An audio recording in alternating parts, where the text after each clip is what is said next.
Welcome back to our channel. ఒక ప్రభుత్వ teacher video విపరీతంగా వైరల్ అవుతుంది. సోషల్ మీడియాలో మాత్రమే కాదు, మెయిన్ స్ట్రీమ్ ఛానల్స్లో కూడా అదే వీడియో మారుమోగిపోతుంది. ఒకసారి ఆ వీడియో మీరు కూడా వినేసేయండి. ఇది నా రిజిగ్నేషన్ లెటర్. రిజైన్ చేసేసాను జాబ్కి. సో నా రిజిగ్నేషన్కి సంబంధించినటువంటి రీజన్స్ ఏవైతే ఉన్నాయో ప్రతిదీ కూడా నేను షేర్ చేసుకోవాలనుకుంటున్నాను. ఎందుకంటే ప్రతిదీ మీతో నేను షేర్ చేసుకుంటాను. ఆ విషయం మీకు బాగా తెలుసు. చాలా కష్టపడ్డాను ఉద్యోగం కోసం. ఒక పేదరికంలో పుట్టిన బిడ్డగా, ఒక గిరిజన బిడ్డగా చాలా కష్టపడ్డాను. నా భర్త సపోర్ట్ తోటి ఈ జాబ్ సంపాదించాను. పేద పిల్లలకి సహాయం చేయాలని కష్టపడి ఉద్యోగం సంపాదించా. నేను కష్టపడే టీచర్ని. ఎప్పుడు కూడా క్లాస్ రూమ్లో నేను అసలు ఎప్పుడు కూడా ఫోన్ యూజ్ చేయలేదు, మిస్యూజ్ చేయలేదు. నా ఆనందం కోసం ఇంట్లో చేసుకున్నాను రీల్స్. కానీ నా మీద ఈ సమాజం ఎన్ని ట్రోలింగ్స్ వేసిందో. కనీసం అధికారులను కలవడానికి నేను ఎన్నిసార్లు వెళ్ళానో చెప్పులు అరిగిపోయేలాగా. ఒక్కసారి కూడా నాకు డిఓ మేడం గారు అవకాశం ఇవ్వలే అపాయింట్మెంట్ కలవడానికి. రోజంతా వెయిట్ చేయించారు, నాకు అవకాశం ఇవ్వలేదు. ఎందుకంటే తప్పు చేశాను కాబట్టిగా, నేను శిక్ష అనుభవించాలి కాబట్టి 6 నెలలు వాళ్ళు శిక్షించినట్టుగా నేను శిక్ష తీసుకున్నా. ఎందుకంటే తెలుసో తెలియక చేశాను తప్పులు అందరూ చేస్తారండి, ఎవరు చేయట్లేదండి. ఒక గిరిజన బిడ్డని, నాకు అవగాహన లేదు, నేను చేసా తప్పు. ఒప్పుకున్నా కూడా బయటకు వచ్చి చెప్పిన నేను. అయినా కూడా పెద్ద పెద్ద తప్పులు చేసిన వాళ్ళందరినీ కూడా తొందరగా జాబ్లో తీసుకున్నారు. నన్ను 6 నెలలు ఉంచారండి. నా బిడ్డలకి దూరం చేశారు. స్కూల్ పిల్లలు ఫోన్లు చేసి ఏడ్చారు తెలుసా. మేడం మాకు నేర్పించిన ఇంగ్లీష్ అంతా పోతుంది, మేము ఎగ్జామ్స్ ఎట్లా రాయాలని అన్నారు. పిల్లల కోసం ఫైనల్ ఎగ్జామ్స్ కన్నా నన్ను రివోక్ చేస్తారు అనుకున్నా. నన్ను రివోక్ చేయలేదు. ఆ మేడం గారు నన్ను తిట్టారు. ఆ రోజు నేను వెయిట్ చేసా ఆమె కోసము. ఈవినింగ్ 7:30 వరకు కూడా ఉన్నా నేను. కలిసి వెళ్దాం ఎట్లా చేసన్నా అని. ఆ రోజు నేను కలవడానికి మేడం దగ్గరికి వెళ్తే, నువ్వు దూరం జరుగు, దగ్గరకు వస్తే బాగోదని అన్నారు నన్ను. ప్రభుత్వ టీచర్ని కాస్త మీమ్స్ టీచర్గా, ట్రోల్స్ టీచర్గా, రీల్స్ టీచర్గా ఇట్లా విపరీతంగా వైరల్ అయింది సోషల్ మీడియాలో.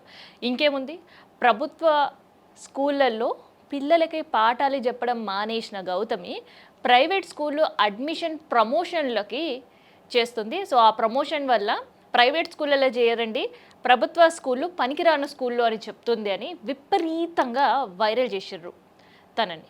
ఇంకేముంది, వెంటనే ఈ నోట ఆ నోట, ఈ చోన ఆ చోన, ఈ వీడియో ఈ కళ్ళల్లో ఆ కళ్ళల్లో, ఈ ఫోన్లల్లో ఆ ఫోన్లల్లో తిరిగి విద్యాశాఖ అధికారుల చేతిలో పడ్డది.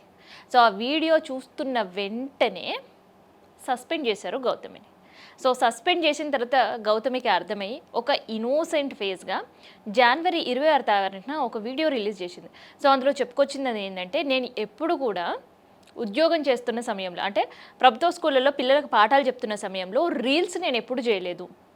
కేవలం వాళ్ళకి ఇంగ్లీష్ టీచర్గా పాఠాలు నేర్పించాను. సో ఆ నేర్పించే క్రమంలో ఆ వీడియోస్ మాత్రమే నేను షూట్ చేసి యూట్యూబ్స్లో పెట్టడం కావచ్చు, లేదంటే పిల్లల తల్లిదండ్రులకు పంపించడం కావచ్చు. అది మాత్రమే ఒక టీచర్గా చేశా తప్ప నేను ఎక్కడ నా విధి నిర్వహణలో నిర్లక్ష్యంగా లేను.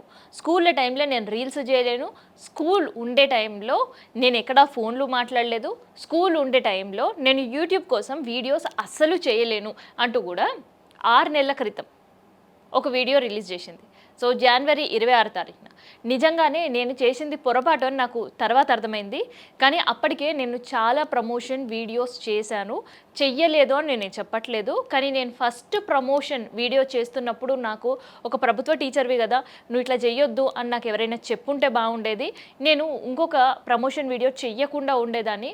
గిరిజన బిడ్డని డబ్బులు లేక, లేదంటే ఆర్థికంగా ఉండే పరిస్థితులను అధిగమించాలని చెప్పి నేను ఇలాంటి నిర్ణయం తీసుకున్నా. అవును, నాది తప్పే, నన్ను క్షమించండి అంటూ జనవరి 26 తారీఖున ఒక వీడియో రిలీజ్ చేసింది. అది తను సస్పెండ్ అయిన తర్వాత చేసిన వీడియో. ఆ తర్వాత ఇప్పుడు నాకు ఈ ఉద్యోగమే వద్దు, ఈ ఉద్యోగం చేయడం నా వల్ల కావట్లేదు, అసలు చెయ్యలేను కూడా అంటూ ఇంకొక వీడియో రిలీజ్ చేసింది. దానికి కారణం ఏంటి? నిజంగానే ఇక్కడ గౌతమి తప్పు చేసింది, అది తప్పు అని ప్రతి ఒక్కరూ నిందించారు, ప్రతి ఒక్కరూ చెప్పారు. సో తప్పు చేసిన తర్వాత ఒక దొంగ ఉన్నాడు, దొంగతనం చేయడం తప్పే, ఆ దొంగ దొరికిండు, ఆ దొంగ పశ్చాత్తాపపడిండు, ఇంకా నేను మళ్ళీ చెయ్యను అన్నాడు. సో అప్పుడు అధికారులు ఏం చేస్తారు, పోలీసులు ఆయనకు ఒక శిక్ష వేస్తాడు. మళ్ళీ ఆ శిక్ష అయిపోయిన తర్వాత ఆయన మళ్ళీ సమాజంలో కలుస్తాడు, ఆయన యాక్టివిటీస్ ఆయన రొటీన్గా చేసుకుంటారు.